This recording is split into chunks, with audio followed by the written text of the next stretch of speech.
For over 280 years, the University of Pennsylvania campus has been a vibrant environment for education and discovery. Following the application of groundbreaking technology to the development of mRNA vaccines for the COVID-19 pandemic, the Penn Institute for RNA Innovation was founded by Dr. Drew Weissman, who, along with Dr. Catalin Carrico, received the 2023 Nobel Prize in Medicine for this pioneering work. This institute brings together investigators across the campus to apply this discovery to a wide range of human diseases. Here are some of the leaders of the Institute and other young scientists who have made the Penn Institute for RNA Innovation a reality for our campus and for the next generation of scientists and educators at Penn. I'm Drew Weissman, the Roberts Family Professor of Vaccine Research at the Perelman School of Medicine, University of Pennsylvania. I came to Penn in 1997. Prior to that, I did my fellowship in Tony Fauci's lab at the NIH doing HIV immunology research. One of the things that I learned and developed in Tony's lab was the study of dendritic cells. They were a newly identified cell type, and I studied them because I found them very interesting and thought they were very important in HIV. Coming to Penn, what I realized is that dendritic cells were also very important in vaccines. They were the cell that starts all antigen reactions. So a vaccine has to target a dendritic cell to work well. And that's how I met Katie. I had obtained all the different methods for loading dendritic cells except RNA. And then Katie and I kept bumping into each other at the Xerox machine, and we started talking, and I realized that she made RNA. So we started collaborating together, which led to our big 2005 paper that described nucleoside-modified mRNA. That's the RNA that's used in the COVID-19 vaccines from Moderna and Pfizer-BioNTech. So Katie and I realized very early on that an RNA could have enormous potential for many different diseases. We used to sit down together and just write all of the different diseases that we thought that RNA could be useful in. And the pages went on and on and on. It spanned everything from vaccines for just about any type of disease, immune-mediated disease, to therapeutic proteins for stroke, for lung diseases, for heart diseases, for inflammatory diseases, straight through to gene therapy. So after the COVID-19 vaccines had such enormous efficacy and usefulness, I think something like 12 million doses have been given so far, the idea came that we really needed to have a central institute for RNA work. And my idea was that we should make an RNA institute that not only brings all of the RNA researchers together, but most importantly, goes to all of the non-RNA researchers and introduce them to RNA and talk to them about what RNA could do for their research. What that allows us to do is to develop new approaches, to develop new ideas, to expand into other diseases, to expand really all elements of the technology. So it's really fantastic to see such an expansion of the research by having people who trained here take the technology and use it to develop new ideas. My name's John Epstein. I'm a cardiologist and a stem cell biologist, and I also serve as the Executive Vice Dean and Chief Scientific Officer here at Penn Medicine. Well, Penn is a very special place, and of course, I'm extremely biased in this opinion, having been here for so long. But we have made remarkable advances in translating early discoveries to be real therapies for people in a way that I think nobody else in the world can match us right now. And the RNA Institute at Penn is really one of the most exciting activities on campus these days. We've all seen the impact of the RNA COVID vaccines, but I think that's only the very beginning of a whole new platform for medical therapies. And it's very exciting to see us being able to help lead the way in the development of these new medicines. Examples are CAR T therapy, these vaccines, gene therapies for inherited disorders, curing blindness in kids, etc. And I think what has been so successful is that we've supported a broad portfolio of fundamental science to make new discoveries. And then we've put in place the structures needed to allow those discovery scientists to work with the very best clinicians taking care of patients to test their ideas in the clinic, in the hospital. And that's been a formula that's been very successful. And there's one other aspect I think that is a little harder to put your finger on, but I think different institutions have their own personalities. And Penn's personality, outliving any one leader or chairman or anything else, has been one of collaboration and a fundamental interest in making a difference in the world. And I think that's driven success for many of our scientists.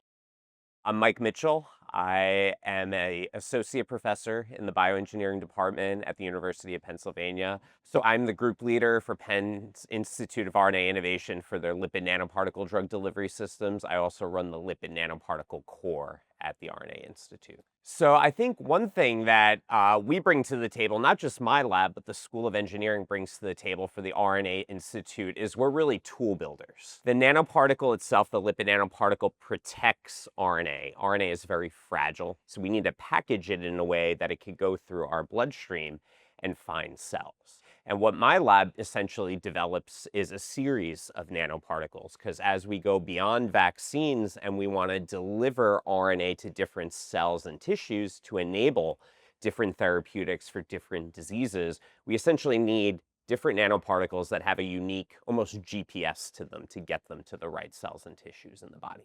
So we're not just the chemistry lab, we're a bioengineering lab in that we think about how to design particles, but we also have bioengineers in the lab who are constantly thinking, how do we get a nanoparticle across the blood-brain barrier to treat neurological diseases? How do we get into other immune cells in the body for cancer immunotherapy? Or how do we even get nanoparticles into tumors themselves? We have people in the lab who study the physiological barriers and then take inspiration from those barriers to design delivery systems to then overcome them. One of the things that I really want to emphasize that we're super excited about with the RNA Institute is these technologies are going to go well beyond Penn. We're going to develop things here that are going to be game changers for RNA therapeutics, but part of the things that I'm looking forward to personally that the RNA Institute and Penn are going to bring together are translational opportunities for therapeutics, developing new companies in the area, developing a workforce at Penn that's going to be trained in RNA lipid nanoparticle technologies for the city of Philadelphia is something that I'm really excited about going forward. My name is Montserrat Anguera. I'm an associate professor here at Penn at the vet school. And my research program investigates X chromosome inactivation and how the X chromosome contributes to female-biased autoimmune diseases and also female biases with immune responses. When I first came here, I knew that there were individual labs that worked on RNA, but what was missing was a nucleation point, if you will, like a center that would unite all the various aspects of RNA biology that take place. So for me, from a very personal perspective, the RNA Institute allows me to reach out and to network and become familiar with the work of a variety of different labs and individuals that I normally wouldn't interact with on a day-to-day basis. So one really important aspect of the Institute is that we are all educators. And we are all training graduate students in our labs. We're training postdoctoral fellows. So these are all going to be the next generation of scientists. And so participating in the RNA Institute is not only an opportunity for us to grow our research programs, but we are educating the next generation of scientists and leaders in the scientific community that are going to go on and continue the discoveries in RNA, in this field of RNA biology. So I'm Yoseph Barash. I'm an associate professor in the Department of Genetics in the medical school and the Department of Computer Information Science in the engineering school. My sort of official role, I would say, is the lead of the group for RNA processing. So I've been at Penn since 2012. I did all my studies at the Hebrew University in Jerusalem in Israel. Then I did my postdoc at the University of Toronto in Canada. My group works on computational modeling of RNA processing.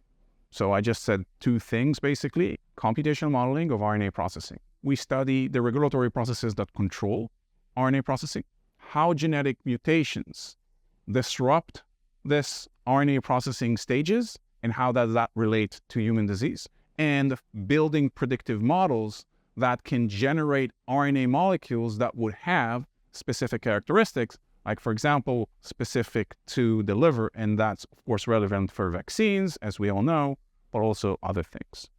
Now, how do we do this? That's where the computational modeling part comes into play, and we focus mostly on machine learning and statistical modeling, because that's where my PhD, that's where my expertise are. And so I think the RNA Institute, in a way, is somewhat like the RNA molecule. So if you think of the RNA molecule, right, it has two things. It's very unique, right, because it has the genetic memory, so it can carry the genetic code, like DNA, but it also operates as a catalyst, so it can actually act on it. That's the only molecule I think we know that can do both things. The RNA Institute, in a way, is like an RNA molecule. It brings all the memory together, all the expertise of all the people working on RNA, but at the same time, it operates as a catalyst for this. So I think everybody who brings in different background, different expertise to bear on exciting frontiers in RNA research and therapeutics, that's just the way to go. My name is Kristen Lynch. I'm chair of the Department of Biochemistry and Biophysics here at the Perelman School of Medicine at the University of Pennsylvania. I'm also the group lead for RNA Basic Science at the Institute for RNA Innovation. I've been at Penn now for 14 years, and it's been a fantastic journey of working with a phenomenal group of scientists and collaborators in a wonderful community. So my lab has long been interested in the questions of RNA basic science. In particular, my lab studies how cells manipulate our own mRNA to control cellular function in response to immune challenges. One of the great things about Penn and the Institute for RNA Innovation in particular is the collaborations that we have been able to form through the Institute.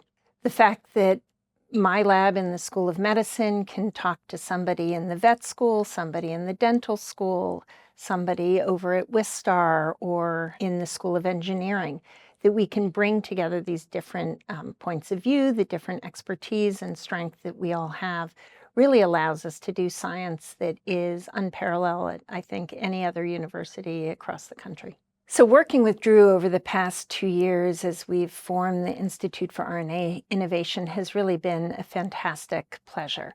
Drew is tremendously insightful in both his understanding of the nuances of RNA basic science, but more importantly, how that interfaces with medicine. And he's deeply connected not only to the vaccine community, but to the viral community and the broader immunology community here at Penn.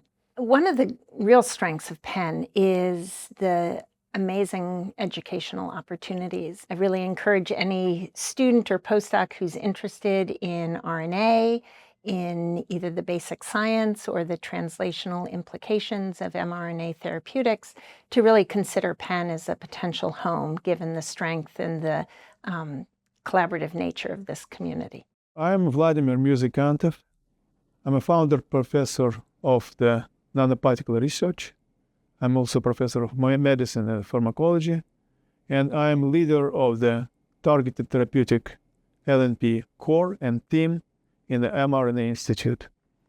I got my MD in Moscow, 1980, and went to the cardiology research center in this city to do biomedical research, and in particularly research in drug delivery and targeting in the vascular system. I personally worked for 40 years on delivery of biological drugs in the vascular system using two main target cells. One is endothelial. Endothelial cells line the luminal surface of the entire vasculature, and they play extremely important regulatory roles in vascular biology, in cardiac disease, in atherosclerosis, in thrombosis, inflammation, and now we can deliver things to the endothelial cells using many carriers, liposomes, LNPs, some other polymeric or biological corpuscles, to the endothelial cells in the lungs, or in the brain, or in the heart. And these are all targeting. Another cell which I work with, it's erythrocyte in Greek. Erythrocytes are the most populous constituency in our body. We take LNP lipid nanoparticles loaded with a drug, with RNA, and we modify the surface of these LNPs with antibodies or ligands which bind to red blood cells. We don't deliver things to red blood cells, of course. We deliver cells to red blood cells which circulate and transiently bound these RNA LNPs.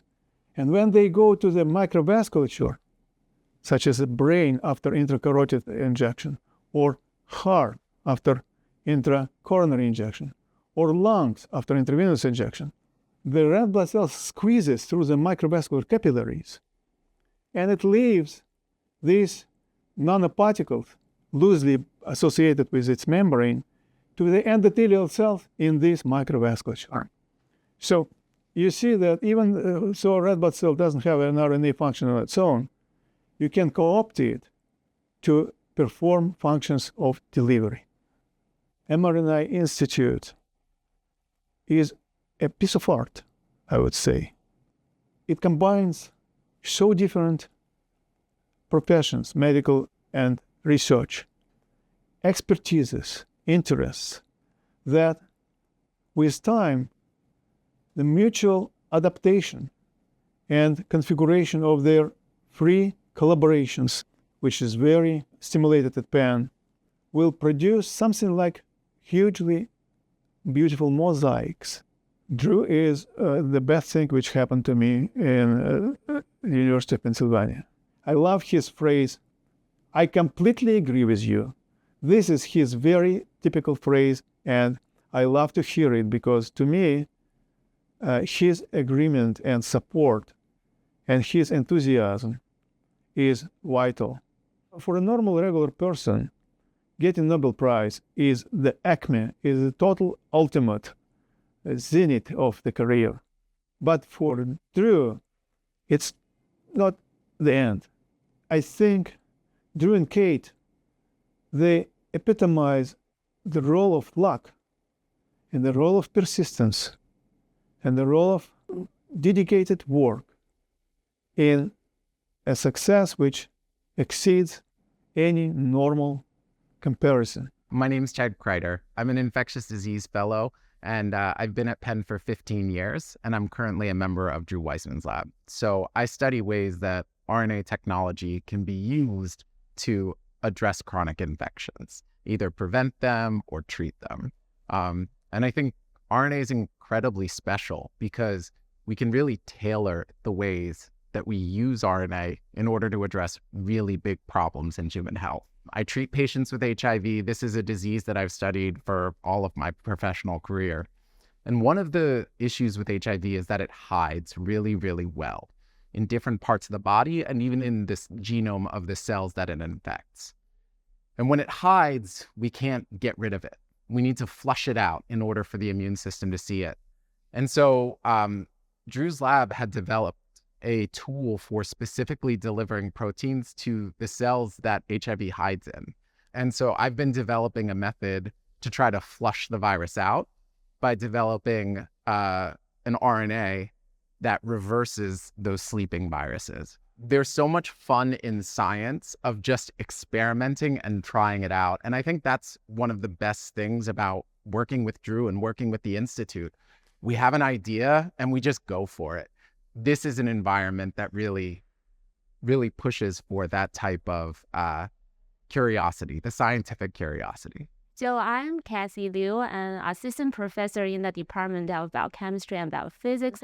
I joined Penn in 2018 after completing my postdoc training from University of Chicago. So I joined the RNA Institute when it first started in 2022. So I have two research interests in general. In the first aspect, I care about RNA modifying enzymes of function in human health and disease. On the second hand, I really care about the sex chromosomes, especially the RNA binding proteins and enzymes at the RNA level that are on the sex chromosomes. Let me give you one example. There are a pair of sex-specific RNA helicases. Name is DDX3X and DDX3Y. So understanding the differences between those helicases and how they influence gene regulation could bring us to a new area of sex-specific RNA biology. So in my view, the mRNA technology is totally revolutionary. It could change many other scientific areas. It's just a new way to think about all types of scientific innovation and development. I actually feel that my growth as a scientist are intertwined with the evolution of the RNA Center. I'm the type of person to want to ask people and really learn. I wrote to Drew Weissman. I was like, hey, Drew, you know that I'm doing a seminar next week in which building? Can you please just join that seminar and give me advice after my presentation? And I always spot him in the audience, which is totally amazing. So my name is Blanton Tolbert, and I'm a professor in the Department of Biochemistry Biophysics here at University of Pennsylvania, and I'm also involved in building up the structural biology biophysics and infrastructure within the RNA Innovations Institute. So I'm an RNA biochemist, right? And so what that means, like at a 10,000-foot view, is that I want to understand how RNA changes its shape in response to the cellular environment in which it resides. I think of RNA as a molecular contortionist. It's a molecule that can change its shape to interact with RNA binding proteins, to interact with small molecules. So RNA viruses are a great model organism to better understand general principles by which RNA replicates or RNA does its various functions within the cellular environment. So at a high level, I like to take these three-dimensional pictures, if you will, of RNA and its complexes to really understand how RNA drives biological outcomes. So this could not be a better time to be at Penn, in my opinion, and someone who's an RNA scientist. Drew Weissman just shared the Nobel Prize in Medicine and Physiology for the amazing work for the mRNA vaccine.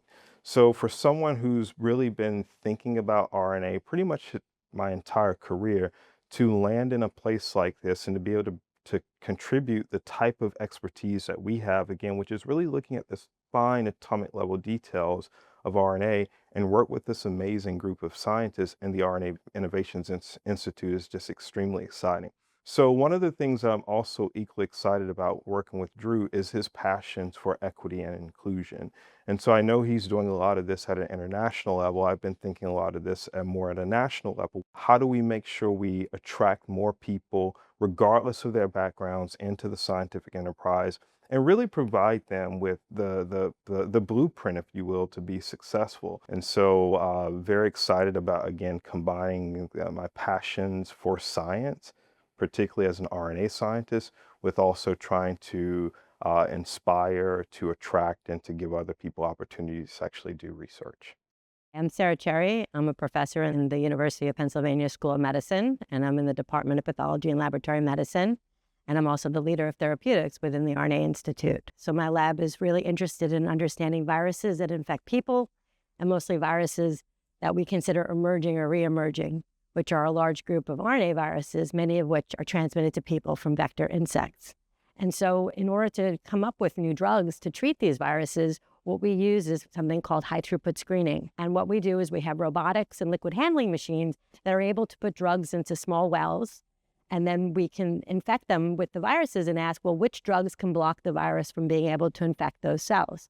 So being able to go back and forth between understanding the viruses and understanding our own biology will help us to improve our current therapeutics. But I'm also excited because I'm hoping to help everybody within the Institute to use this kind of screening technology to ask questions that I've never thought about, but that will really benefit the ability to use these RNA therapeutics more broadly. We've known for a long time that RNA has certain features that make it helpful for our bodies to be able to do what they need to do. But we hadn't really figured out how to leverage that for new therapeutic approaches. And so really systematically over the last few decades, Drew and Kariko and others have figured out how to mitigate some of those issues that really has elevated RNA into being able to accomplish many tasks that people previously thought were impossible. And so here being at Penn allows all of us to really bring together different ideas to make a really big impact and new ways to use RNA technology that we hadn't thought before. But this environment is really perfect for that. I'm Mohamad-Gabriel Alameh, Assistant Professor at the Department of Pathology and Lab Medicine at the University of Pennsylvania and the Children's Hospital of Philadelphia. I graduated in 2017 with a PhD in biomedical engineering from Polytechnique Montreal and joined in 2018 Drew's Weissman's lab as a postdoctoral fellow. I finished my postdoc not too long ago. It was in mid-2023, and then now I have my own lab at the Children's Hospital of Philadelphia. So when I joined Drew's lab in 2018, we decided to start automating and optimizing these mRNA reactions because we felt that, the lab was doing them manually. And then that evolved actually to become the RNA core at the Penn Institute for RNA Innovation, where I'm co-leading it with Dr. Weissman. So that effort to automate the mRNA production and to optimize it was very useful anecdotally, because when the pandemic hit, we immediately felt that we were able actually to supply a lot of people and a lot of collaborators to understand actually how this vaccine was working even before BioNTech and Moderna put the vaccine in a human. So mainly my research that excites me the most is to understand how these lipid nanoparticles, and mainly that ionizable lipid, one of the most important component in this particle, how it induces the immune response, and what are the different sensors, whether they are cellular or molecular, that sense these components and trigger an immune response, and how we can use these properties to skew the immune response in order to fight other pathogens, for example, bacterial pathogens that colonize the gut. The other thing that makes me very passionate about what I do is to develop these very potent, very safe delivery system at a very low cost for low and middle income countries. So one of the most exciting experiences that I have lived throughout these 5 or 6 years, I would say, is certain missions that I have volunteered to or worked in, including missions by the United Nations, the WHO, or certain collaborators in Thailand, for example. So in that effort, actually, I went to Africa, and we're working with Thailand, with Drew, to actually capacitate them or help them build their first GMP manufacturing facility.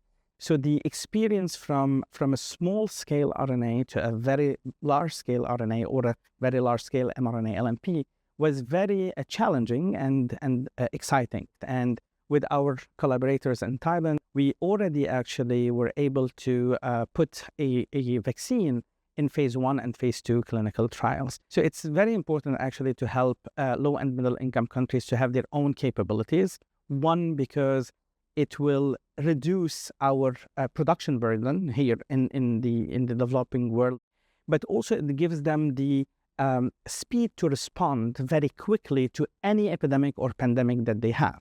I do believe that the Penn Institute for RNA Innovation that was created by Drew and some of the people in the leadership at Penn is actually crucial for the whole Pennsylvania or Philadelphia community, but also for the United States, because it gathers the expertise, right, in RNA, whether from the production, the biology, the synthesis, the delivery side of things, and also bringing a lot of expertise in terms of application and basic science together. So bringing these people together from different fields of mRNA is crucial, in my opinion, for the whole field, but also for the new therapeutic that we're trying to develop here.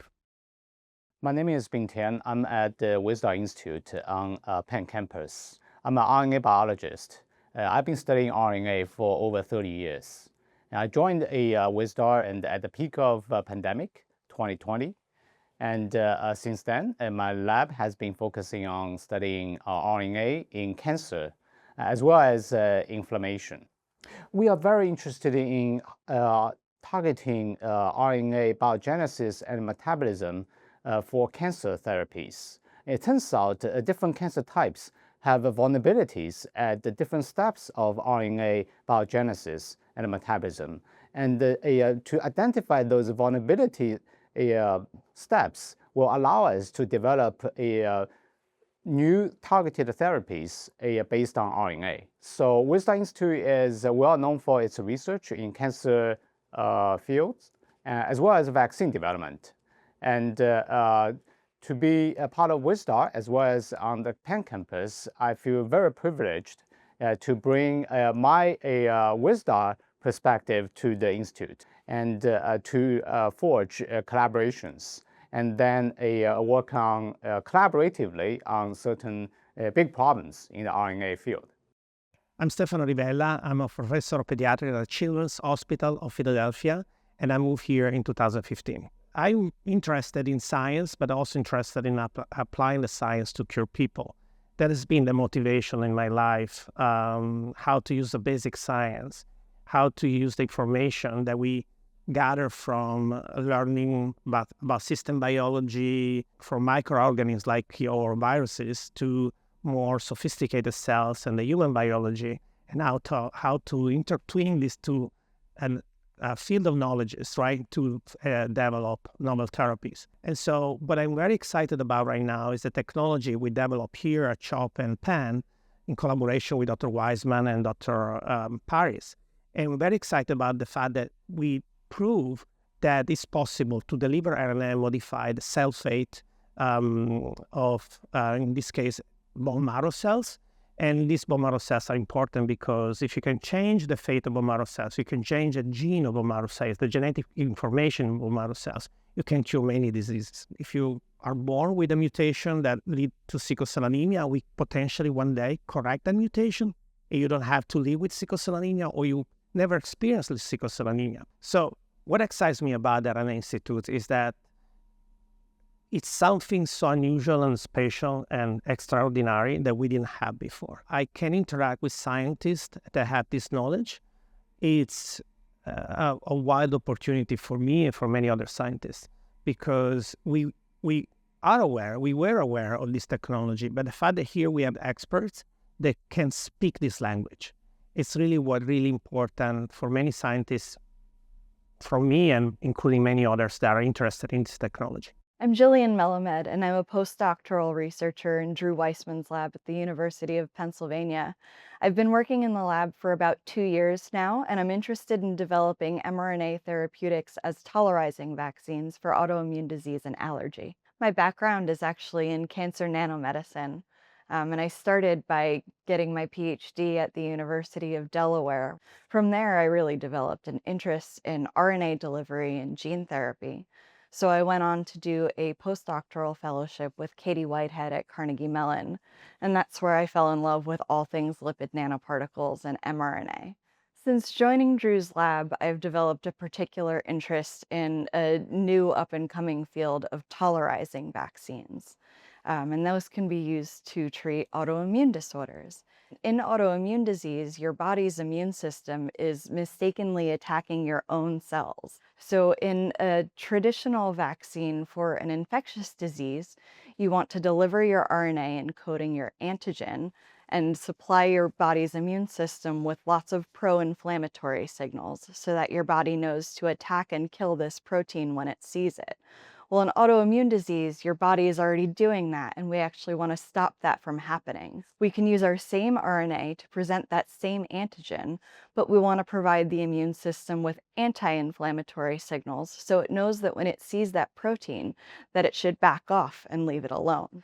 So in my previous postdoctoral research, I developed an interest in type 1 diabetes, which is an autoimmune disease in which your body sees the pancreatic beta cells that produce insulin, and it destroys those beta cells so you can no longer provide your own insulin. And this is an autoimmune disease that affects many people and is particularly prevalent in children. We're interested in other autoimmune diseases such as multiple sclerosis, in which your immune system attacks the myelin in your brain, and in celiac disease, in which your immune system attacks the intestinal villi in response to dietary gluten. We're working with some collaborators in Cincinnati who are very interested in applying tolerizing vaccines to environmental allergens and to food allergens. So we can envision an mRNA vaccine that will prevent allergies to pollen and to dust mites and to peanuts, which are incredibly lethal and affect children across the country and across the world. Drew is one of the smartest people I have ever worked with. He is the chess master who has this vision of where mRNA can go and what mRNA can do. And he just sees how all of the pieces fit together to make mRNA therapeutics as accessible as possible.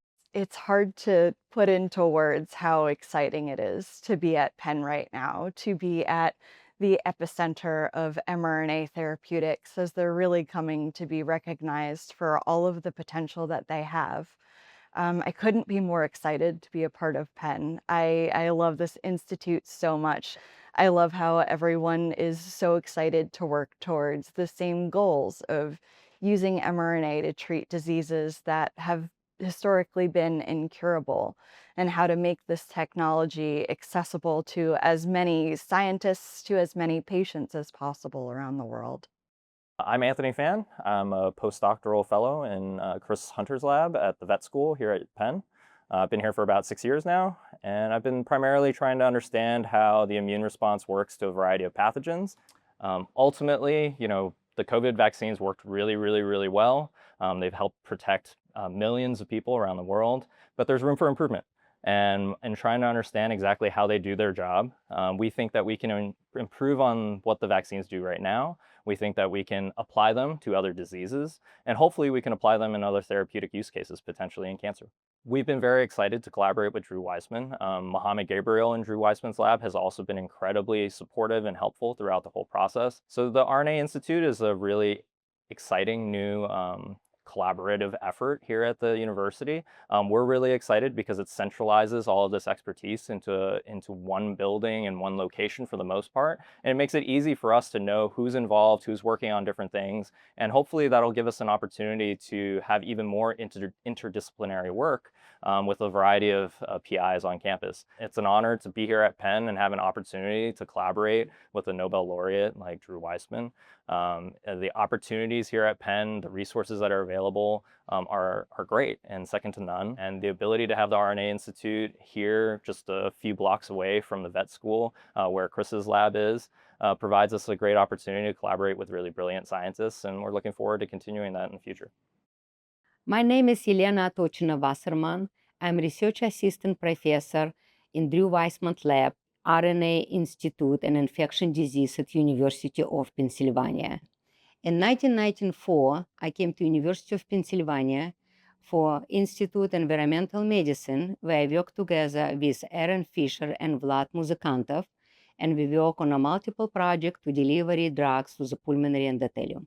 6 years ago, Vlad introduced me to the Drew Weissman, and I was very happy to work with mRNA because my dream was, as a pulmonary researcher, treat lung from many diseases.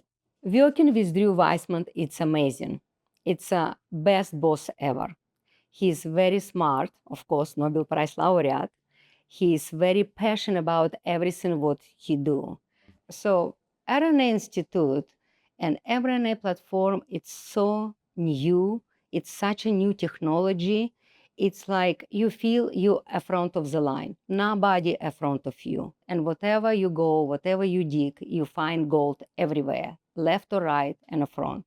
And so we're doing the science which no one done before us. And it's very big responsibility, but as well, it's very big excitement because every experiment, what you're doing, nobody in the world done that before you. And also what I would like to say is that all the mRNA technology when we're talking about vaccine, it's only like part of the platform which can be used. It can be used for gene editing, for delivery to different diseases, to cancer. It's only beginning of the era. And I'm sure in a future 5-10 years, we will discover many applications which can be used mRNA platform. So this is why mRNA Institute, it's like center for mRNA discovery and everything what we can use in the future. I'm Norbert Pardi. I'm an assistant professor at the Department of Microbiology of the University of Pennsylvania, and I'm also the vaccine lead in the RNA Institute. I graduated in Hungary in 2011, and I joined Drew Weissman's and Katalin Karikó labs, and we started to work on messenger RNA vaccine development. When I joined Drew and Katie, they already developed nucleoside-modified messenger RNA, and the biggest problem was the delivery of this RNA into animals to be able to develop vaccines. We started to work with a company called Acuitas Therapeutics that developed special lipid nanoparticle formulations for the delivery of other types of RNA, and we reached out to them and asked for the lipid nanoparticles to deliver our messenger RNA. I did the very first study in early August 2014, and I was so happy to see when that the formulation worked well, and I immediately rushed to Drew's office and shared the good news with him. And I think that was the time when we both knew that this was going to be something amazing. For me, one of the most important things at Penn is collaborative science. Penn really supports collaborations, and everybody can take advantage. We have many different projects where we need people with very different expertise, people who know a lot about the immunology, people who know a lot about the biology of different viruses, for example, people who can design better messenger RNA vaccines. And if you put all of these things together, we should be able to come up with a much better next generation mRNA vaccines and maybe other vaccines as well. So the bottom line is that the RNA Institute will foster collaboration between excellent scientists. My name is Hamideh Parhiz. I'm a research assistant professor here at Penn, working with Drew Weissman on targeted mRNA therapeutics. So I've always interested in gene delivery and gene therapy in general. So when I joined Penn as postdoc in Vlad Muzykantov lab, he mentioned that he had a collaboration with Drew Weissman on mRNA delivery. I wanted that project, you know. That's how I also met Drew and started working on mRNA. I think mRNA, basically science in general, can go beyond mRNA vaccines. And that's how I think we and other scientists can see it. Then you can think about lots of applications in oncology. You can think about lots of applications in monogenic disorders, you know, protein replacement therapies. And I think, you know, the papers that we published so far and the success that happened in this research is a sign of how collaborative we want to be and how collaboration actually is effective. Bring this actually to the table of, you know, the science that I was always passionate about. It makes me actually so happy. Basically that's my motivation every day. So I'm Jim Hoxie. I'm co-director of the Penn Institute for RNA Innovation. And I think it's fair to say I've been at Penn for a long time. I've been here over 40 years on the faculty of the Hematology Oncology Division. Probably the biggest role I've had at Penn until now has been to become involved with AIDS research. I was at Penn as the AIDS epidemic and then pandemic began. And through my own research, I eventually was involved with creating, with a lot of help from my colleagues, the Penn Center for AIDS Research, or CFAR, which had a role of bringing AIDS researchers together all across our campus. So I was here at Penn when both Drew and Katalin Karikó were here. We traveled together, we wrote grants together, and Katalin Karikó actually worked on a small project in my lab before her RNA days. So I knew both of them, and as a result, I've seen their evolution from the hard days when grants were so hard to get to then when the breakthrough started to happen. It was incredibly exciting to see this begin.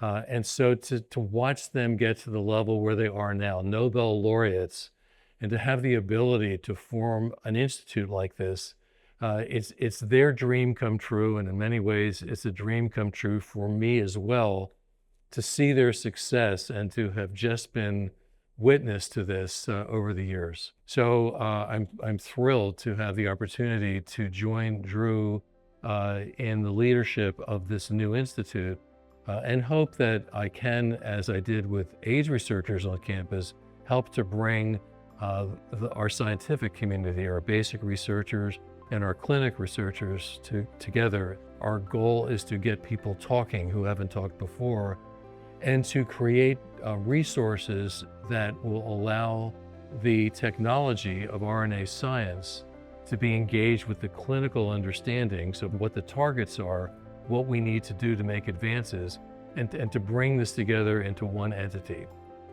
So that's the vision of the RNA Institute.